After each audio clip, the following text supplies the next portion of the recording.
The Mother Holle. A widow had two daughters. The sister was pretty and diligent, the other was ugly and lazy.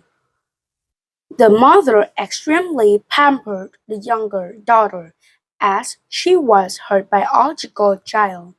All household chores were done by the sister. Every day, the poor girl went to a well, forgetting water. Sometimes her hands bled.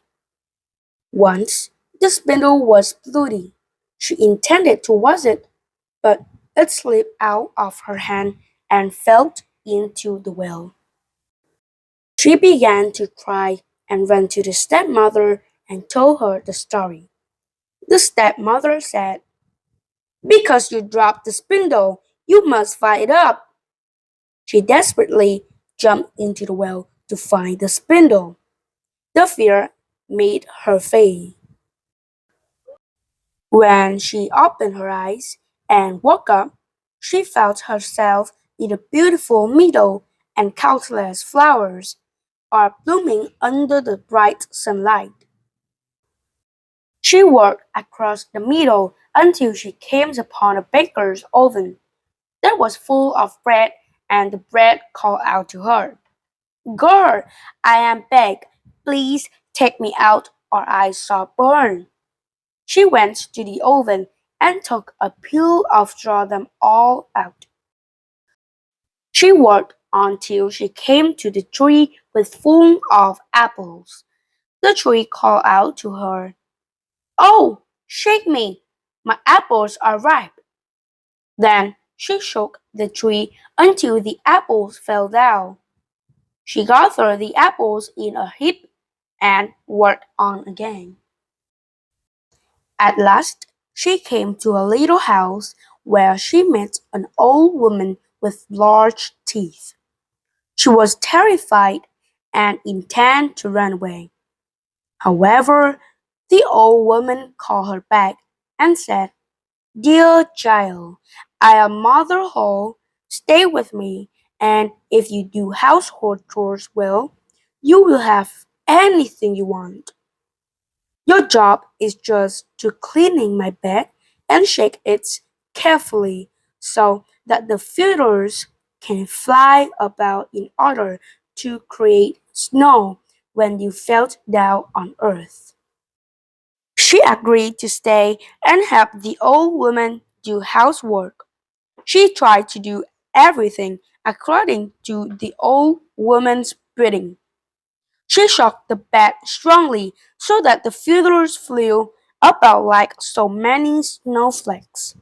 And so the old woman gave her a comfortable life. After staying with the Mother Holle for a while, she was homesick and said, "Grandmother, recently I have been sad because of being homesick. Although I am very well off here, I want to return to live with my close relatives." She took her hand and led her to a large gate. The gate was open, and as soon as she reached the porch, there was heavy golden rain. All the gold stuck to her body. Snow Queen said, "You got that because of your hard working."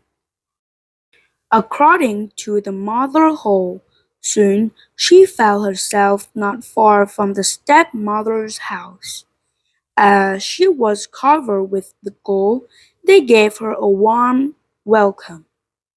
She told them all her life and what happened to her. The stepmother saw her husband's daughter become rich, so she wished that her ugly and lazy one had the same fortune. The younger sister also sat by the well and threw the spindle into it and jumped in herself. She found herself in a beautiful meadow and followed the same path as well. She came to the oven. Hearing the call of a bread, she answered, "I am not going to dirty myself." and worked on. After a while, she came to the apple tree. Hearing the call, she snapped, "Apples might fall on my head," and passed on. When she came to the Mother Holle's house, she agreed to do housework for her. The first day, she was obedient and diligent. The next day, however, she began to be idle, and the third day, she was more idle still. She didn't both clean the bed and shake it so that the feathers could fly about. From time to time, the Mother Hole got tired of her and asked her to stop her works. She was pleased and thought that now the shower of gold was coming. The Mother Hole led her to a gateway, and as she reached to the gate, a pot of turpentine poured out and covered her. The Mother Hole said, "This is the reward for your laziness." Then she closed the gate.